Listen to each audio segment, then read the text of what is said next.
Welcome back. We're going to talk about another type of specialized trust, and this is called a business trust.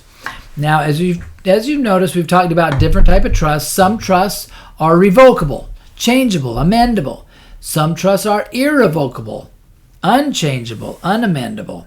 And sometimes if you don't make it either irrevocable or revocable, it takes away all the benefit that you're giving. If you do a life insurance trust and you make it a revocable life insurance trust, many times it won't work. There are people that try to make that work, but it's not generally made to be that way. If you're going to do a family needs trust, to be able to go ahead and hold assets for somebody so that it doesn't disqualify them for benefits, needs to be irrevocable. If it's revocable, they can come right back in, take all the assets, and disqualify you for benefits. So in this case, we're talking about a business trust. This is not an irrevocable trust. This is a revocable trust.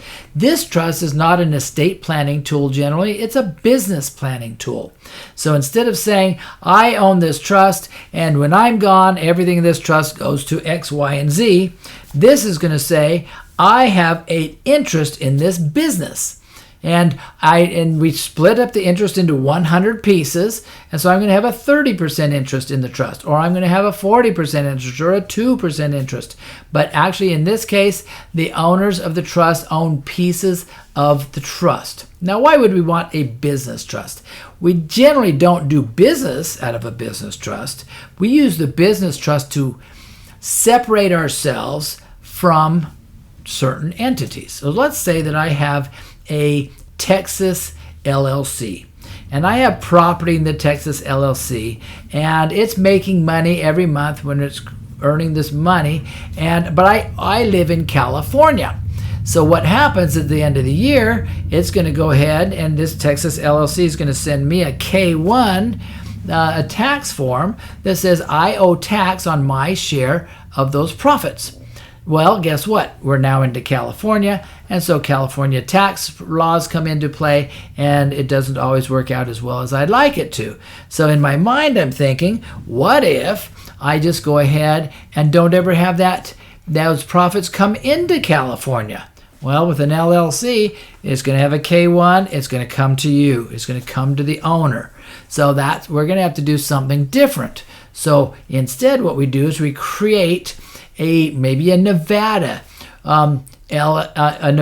business trust, and we go ahead and have this business trust own the LLC interest instead of you. All right. So what happens is that when those profits, that K-1 is ready to come out to show who owns profits, that K-1 goes to the business trust instead of you. And maybe in Nevada we're going to get a better tax benefit, or maybe we're going to do it somewhere else where there is no tax. And so those profits came over. We don't have to pay tax on it because it's in a jurisdiction that doesn't have tax, and that's where our business trust is. And we just never bring that money into California or into New York or other jurisdictions that have high tax brackets.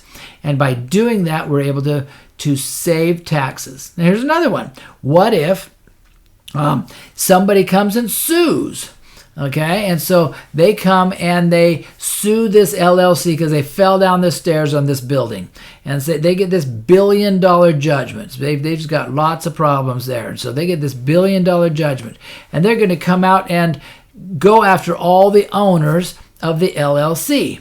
Well, guess what? I'm not even an owner anymore. The business trust is the owner, and we've got it set up in the business trust. They're going to have a tough time getting anything from it because we don't leave anything there for them to take. So it also can give us some tax benefits as well as giving us some asset protection benefits by separating ourselves from the entity. So that's something that we can do with a business trust, along with many other things you can do with it. But that's generally what we do. It's to separate ourselves from something else that's going on. So if that kind of a issue is going on in your life, is something that would be helpful, let us know, and we'd be happy to help you take care of that. Let me do this before I end, though. There's another way that you can keep that money from coming into California.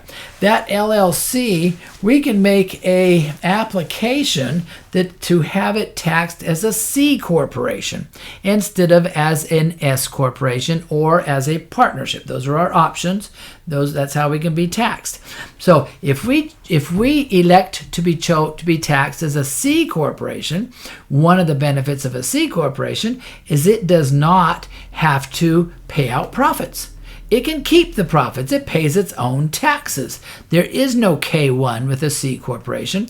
So if we had that tax as a C corporation, the money would stay in the Texas LLC, and it would never be coming into California in that way also. So that's another way of separating yourself from those funds so they're not taxed in California or other high tax jurisdiction. So that's another one you can do. Those sounds like it's something of interest to you. Give us a call. We'll go ahead and discuss it more with you. Thank you much.